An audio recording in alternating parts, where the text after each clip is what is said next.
What if the Messiah had walked onto the stage of history already grown? No manger, no childhood, no quiet years in Nazareth? What would you expect to happen? Imagine a man arriving with the authority of God and the presence of heaven already upon him, speaking as though he had always stood in the counsel of the Father. Imagine him stepping into markets, synagogues, and the courts of the powerful, not as a child to be protected, but as a man whose words carry judgment and mercy in the same breath. This is a thought experiment, nothing more than that, and not an attempt to rewrite the gospel accounts.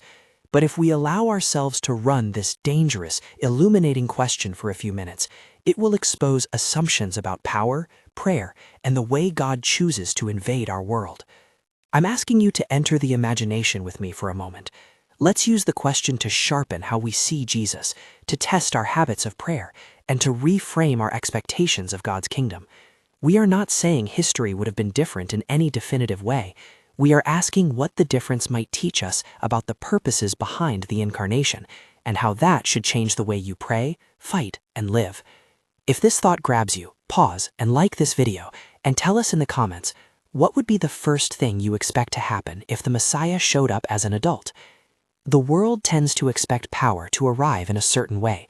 When nations are threatened, they send generals. When people hope for justice, they flood the streets with protest. When a problem seems too big, we want a single visible solution, an imposing leader, a decisive miracle, an immediate fix. We are wired for spectacle, for an obvious, demonstrable authority that demands obedience simply because it looms large. That expectation colors the way many of us imagine God acting. A direct confrontation, a miraculous reversal, a display so unmistakable that no one could refuse. Contrast that with the reality of the incarnation. God chose humility.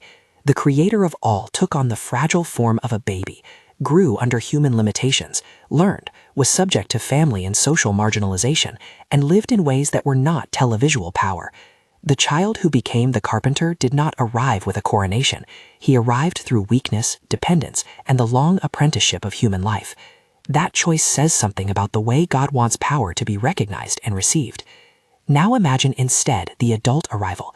The rules of engagement are different. Authority would be immediate. Teachings would not be preceded by years of forming relationships in a village. Healings and exorcisms could be performed from day one. The announcement, "The kingdom of God is at hand," Mark 1:15, would be not merely prophetic but demonstrative. The kingdom's invasion would be visible in real time. The questions we must ask are not mere curiosities. Would people recognize him? Would the crowds rally? Would the religious establishment move faster to neutralize him? Would Caesar's agents notice sooner? Might the political pendulum swing toward crucifixion even quicker because the threat would be more obvious? These are not certainties, only plausible consequences. We cannot know the particulars of every reaction, but the thought experiment helps expose a deeper truth. God's mode of entry into history matters.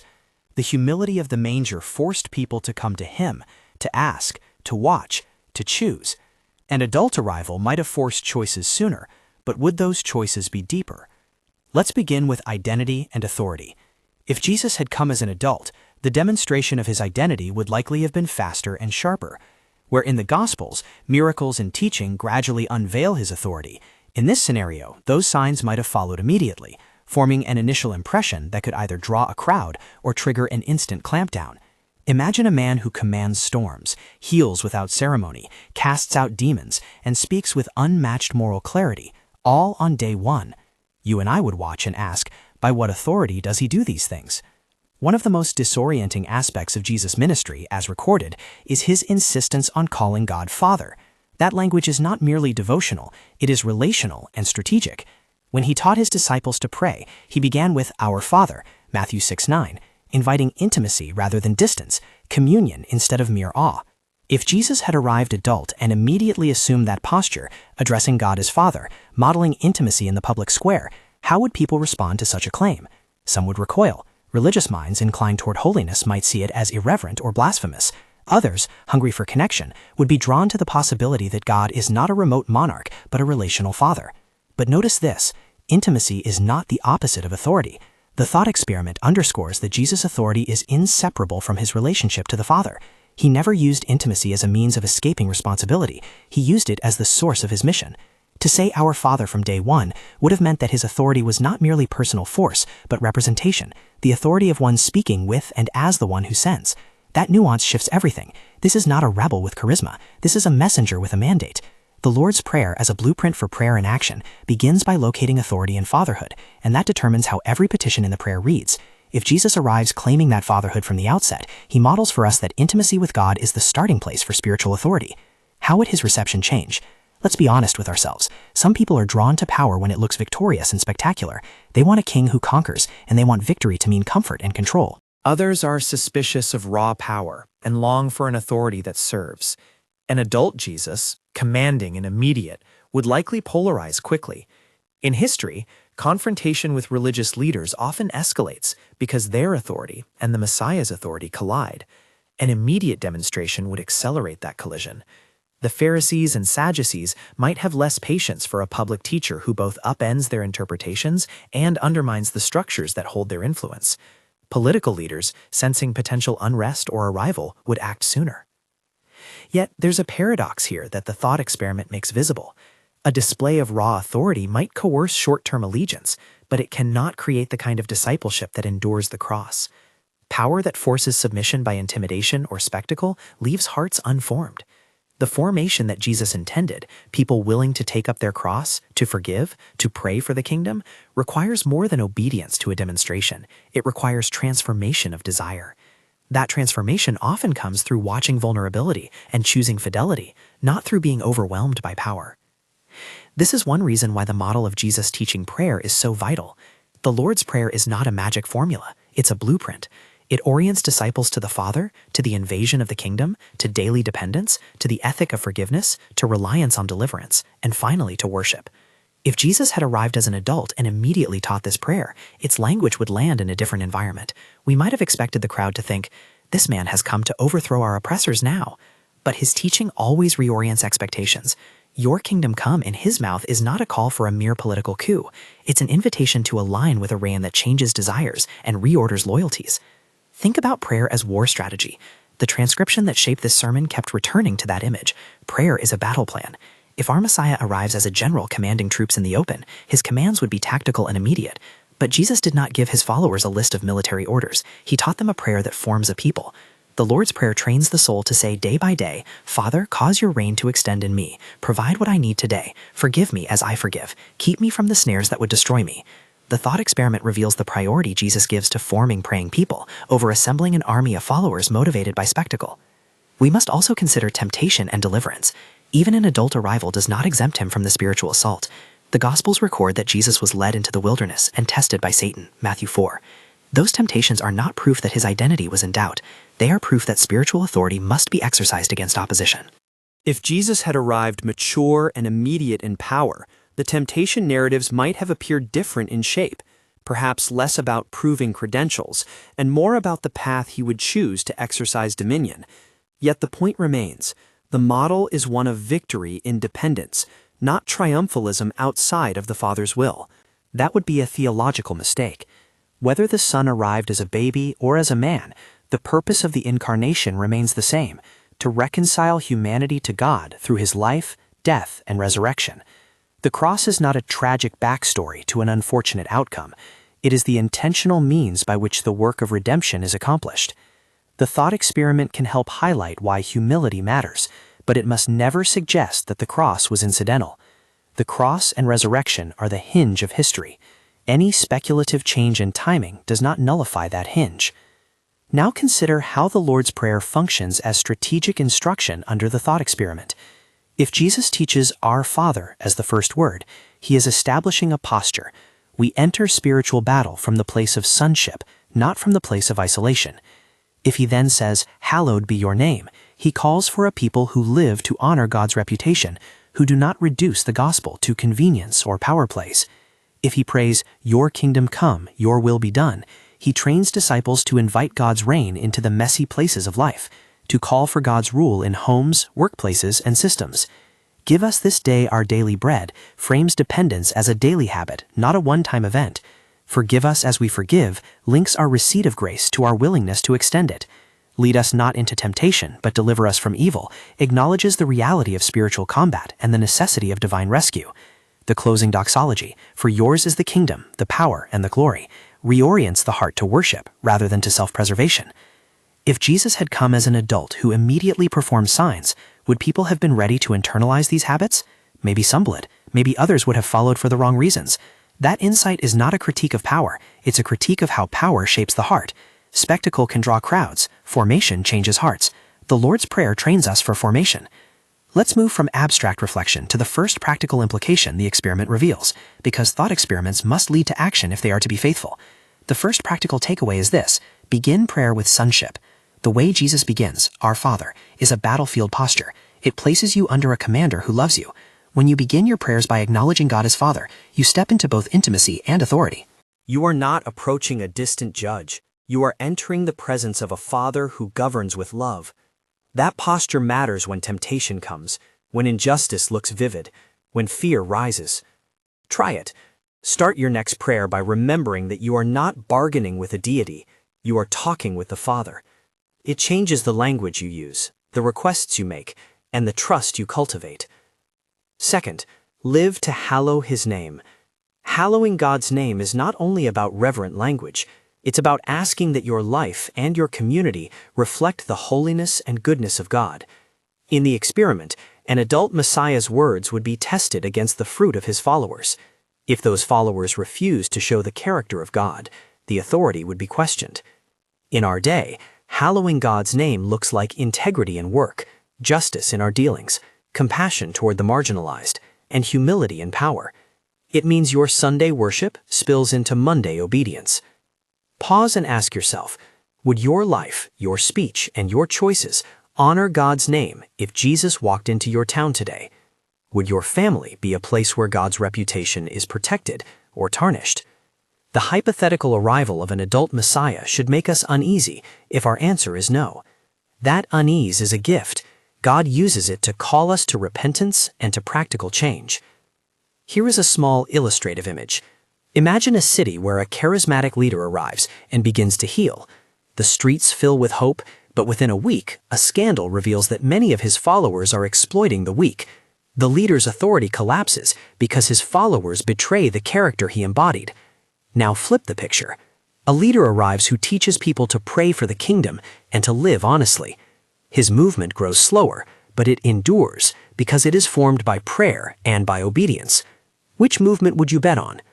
The thought experiment wants you to see that formation built on prayer is more enduring than spectacle built on charisma alone.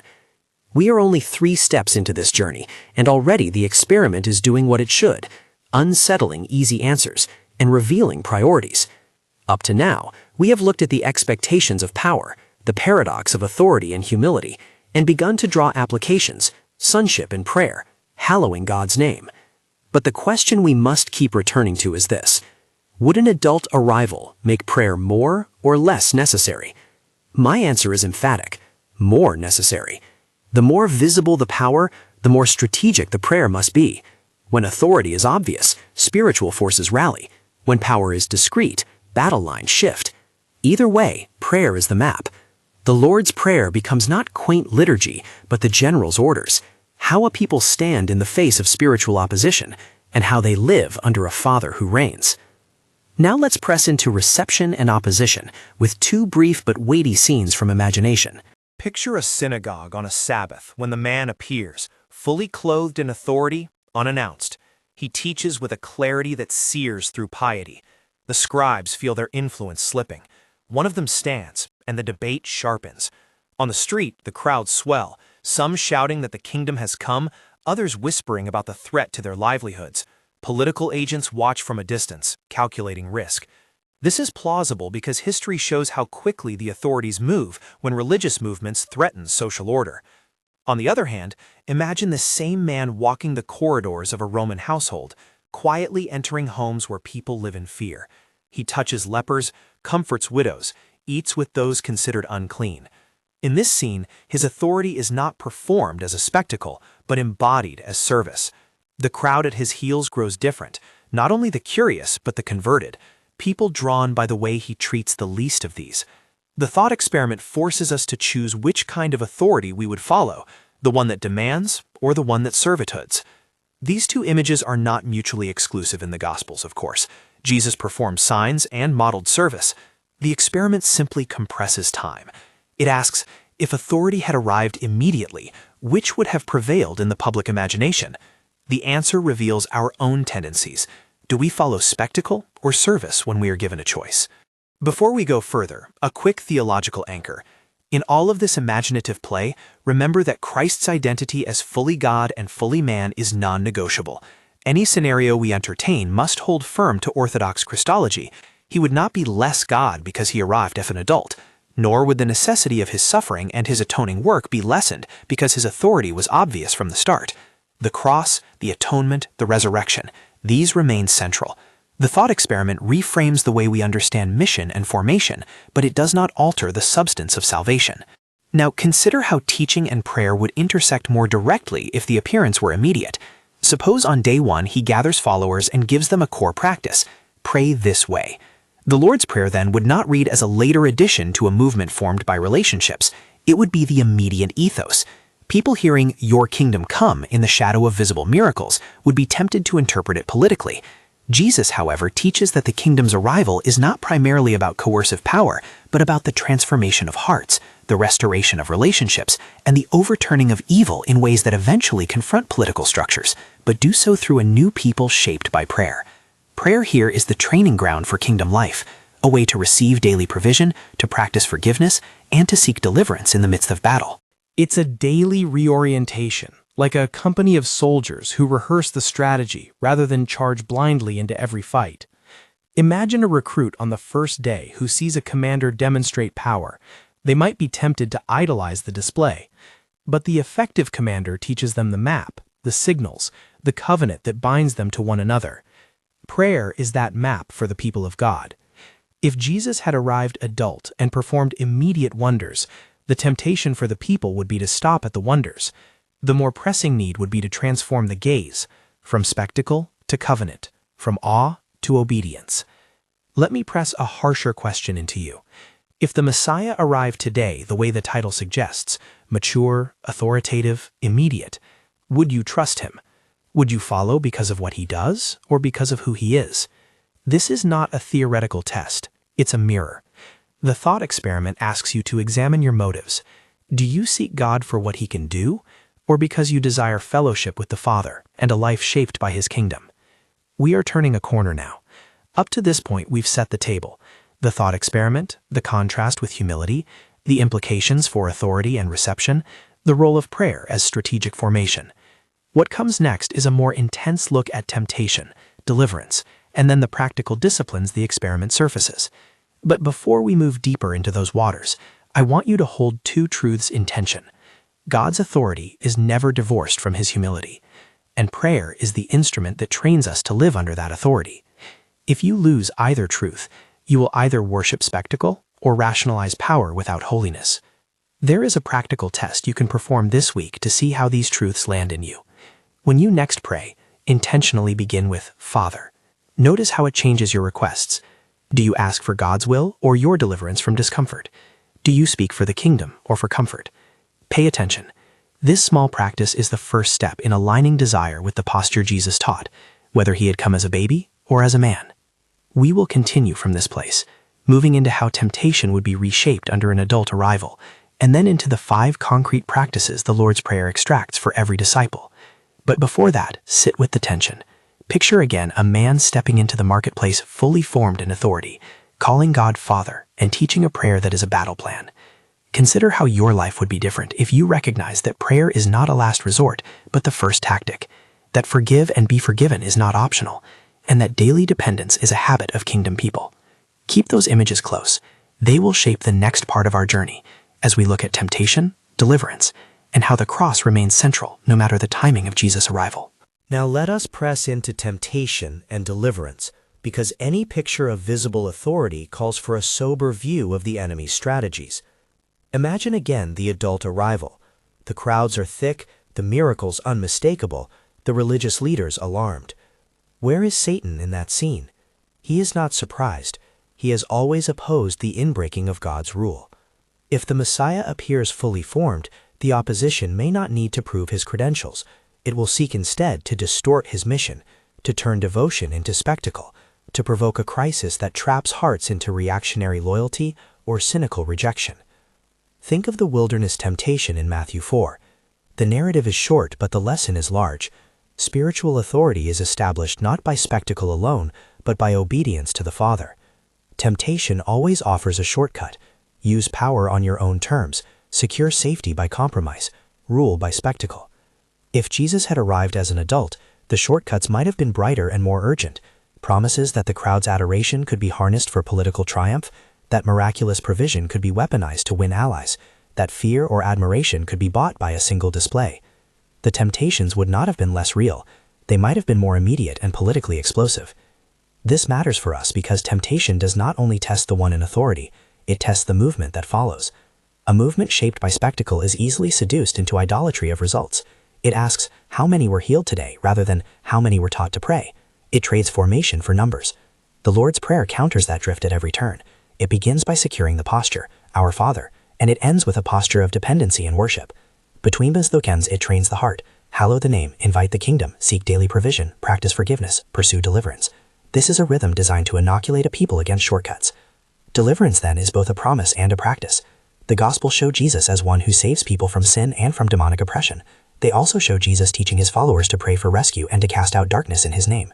If he had arrived as an adult with immediate demonstrations of power, the urgency of deliverance would likely have been even greater, because visible authority provokes intensified demonic resistance. That makes the role of prayer non-negotiable. Prayer is not a sentimental closing to ministry, it is the mechanism by which deliverance is sought and sustained. We see this pattern elsewhere in Scripture. Think of Jehoshaphat in 2 Chronicles 20. When threatened by overwhelming armies, he first sought the Lord, called for worship, and sent out a people steeped in prayer and praise. Their victory came through dependence, not through the schemes of power. Or recall Paul's repeated appeals for prayer in his epistles. He views ministry as a struggle that requires constant intercession. These examples are not accidental. They show a principle. When God's rule is at stake, prayer is not optional. It is the front line. Now, let us be honest about a tension this thought experiment exposes. If the Messiah had arrived fully adult and authoritative, would the cost of true discipleship have been reduced or raised? On one hand, immediate miracles might have drawn more people quickly. On the other hand, true discipleship, the kind that endures betrayal, injustice, and even death, may have become rarer. The cross remains the key. Even if the crowd is rapt on day one, the cross will still separate the curious from the committed. The willingness to deny self, to forgive, and to die to personal comfort is not produced by spectacle. It is formed by a sustained apprenticeship under the Father. So let us return to the cross for a moment. Any speculation about arrival must reaffirm the centrality of the atonement and the resurrection. The timing of Jesus' appearance does not change the fact that he came to live the life we could not live, to die the death we deserved, and to rise that we might have new life. The cross is not a regrettable accident of timing. It is the pivot of redemption. If the Son had come fully adult and displayed authority from the outset, his death would still have been the decisive act by which sin is dealt with and new humanity begins. Our thought experiment helps us see why humility matters, but it cannot and must not suggest that humility was a mere cosmetic choice. The Incarnation's path through weakness to victory is the means by which God accomplishes his purposes. Now, having pressed into temptation and the cross, we must move from reflection to practice. A good thought experiment always yields practical consequences. What does this imaginative scenario require of you today? What habits, what shifts, what disciplines will align you with the kingdom the Messiah announced, whether he had arrived as an infant or as a mature man? I want to offer 5 concrete practices, practical, doable, and rooted in the Lord's Prayer, that the experiment brings into sharper relief. Each practice is a response to the invitation to live as a people trained by prayer, formed in sonship, and prepared for spiritual conflict. For each, I'll give a brief illustration to help you see how this plays out in ordinary life. 1. Begin with sonship. Start your prayers with Father. This is not merely a verbal habit, it's a reorientation. When you begin with Father, you place yourself under a governing love. You stop bargaining with a distant judge and start receiving commands from a loving Lord. Imagine Sarah, a single mother juggling 2 jobs. Her first prayer each morning is not, God, fix my schedule, but Father, I come to you. That posture changes the requests she makes during the day. She still asks for provision, but she asks from dependence, not desperation. She hears God's voice when fear rises, because she has already reminded herself whose child she is. Begin with sonship. It steadies the heart before storms come. 2. Hallow his name through ordinary faithfulness. Hallowing God's name means your life and speech protect God's reputation. It is Monday obedience flowing out of Sunday worship. Consider Jamal, a small business owner who has been tempted to cut corners to keep profit margins. His move is not a dramatic apostasy. It is a small compromise that slowly tarnishes witness.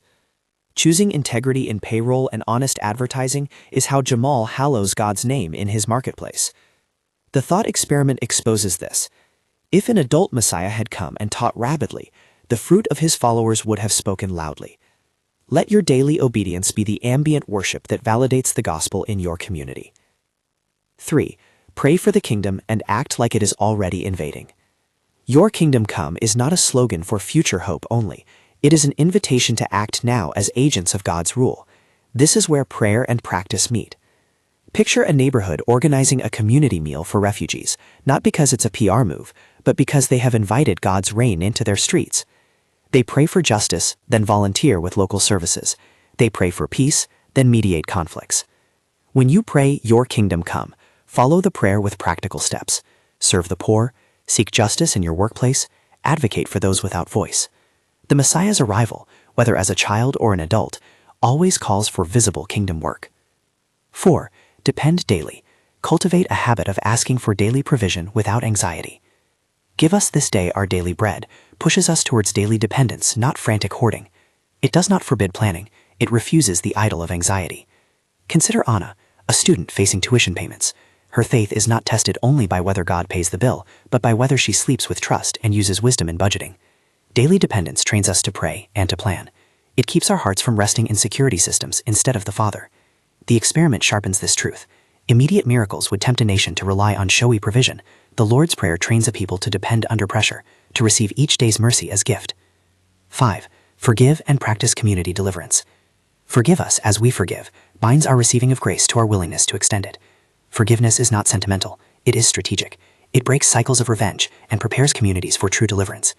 Think of a church where grudges simmer, ministry slow, trust evaporates, and spiritual attack finds a foothold in bitterness. Now imagine that same church practicing confession, mutual accountability, and forgiveness. Walls come down, the people function as a healthy body. The thought experiment shows that spectacular displays cannot create spiritual health. Only ongoing practices of forgiveness and mutual deliverance will sustain a movement shaped by the kingdom. Each of these practices is simple to state and hard to live. They require discipline, repentance, and formation over time. They are the means by which a people resist temptation, withstand opposition, and embody the message of the Messiah, whatever season or form his arrival might take. Let me give you a longer, composite story to illustrate how these practices translate into a community shaped by prayer rather than by spectacle. Imagine a small town, call it Canaan Ridge, where an itinerant teacher arrives as an adult with unmistakable authority. The town buzzes. Some seek him for miracles, others for status. The local synagogue council fears loss of influence. A group of young disciples emerges, attracted by power, but two women, Marta and Eli, are different. Marta is a hospital chaplain. Eli works in a factory. Both are poor in influence, but rich in prayer. They gather neighbors for morning prayers, beginning with Father. They commit to one small thing: feed the hungry each Friday. They refuse to gossip and to take advantage of wounded people. Slowly, their neighbors notice that those associated with this movement are more honest in business, kinder to strangers, and quicker to forgive. Authorities watch, puzzled. The movement grows not by spectacle, but by trust earned through everyday faithfulness. Now imagine a rival group in a nearby town that centers on nightly healing demonstrations. Crowds roar, money flows, scandals erupt. People thirst for sensation.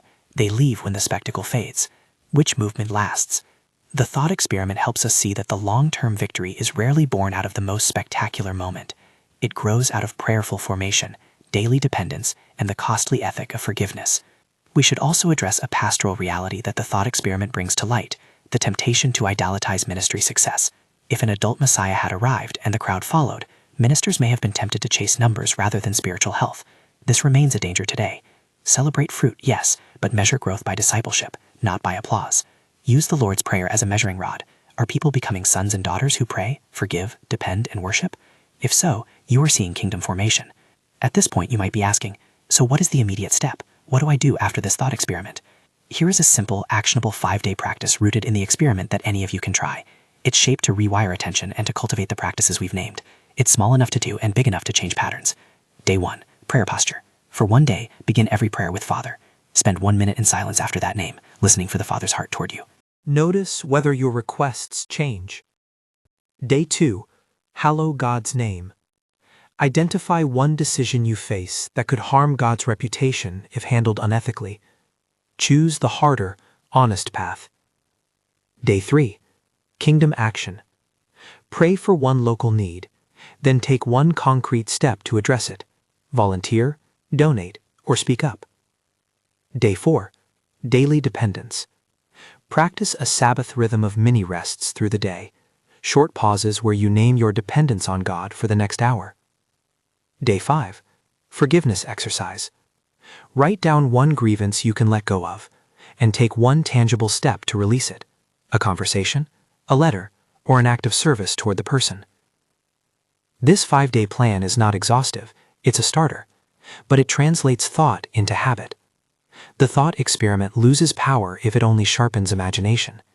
Its real work is done when it changes how you pray, how you live, and how your community breathes. Now we arrive at the synthesis, the crux of our reflection. What has this dangerous question actually revealed? Whether Jesus came as a newborn or as a fully formed man, certain core truths persist. God's authority is grounded in fatherly relationship. Power without humility is shallow. Formation matters more than spectacle. Prayer is the strategic daily practice of a people living under God's reign, and the cross remains the hinge of salvation. The experiment unmasks our expectations about power and exposes the heart's tendency to seek shortcuts. It invites you back to practices that build resilient discipleship: sonship in prayer, hallowing the name, inviting the kingdom daily, depending on God without anxiety, and forgiving as a way of life. There is one final urgent pastoral word.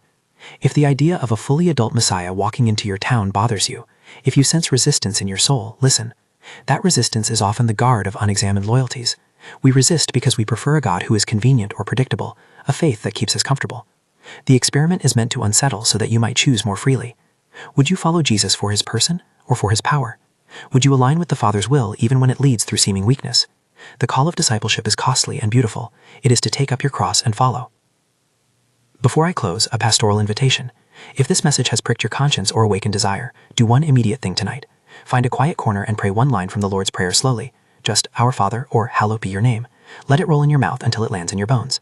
Then choose one of the 5 practices above and commit to it for a week. Small obedience produces surprising fruit. Now we come to the place of worshipful response. We have asked a dangerous question to clarify what matters. We have spoken of temptation and deliverance, of humility and authority, of the centrality of the cross, and of practical disciplines that form a praying people. Let us bring these convictions before the Father in a short prayer, honest, second-person address shaped by the Lord's Prayer themes, and then close by sending you back into the world with a doxological confidence.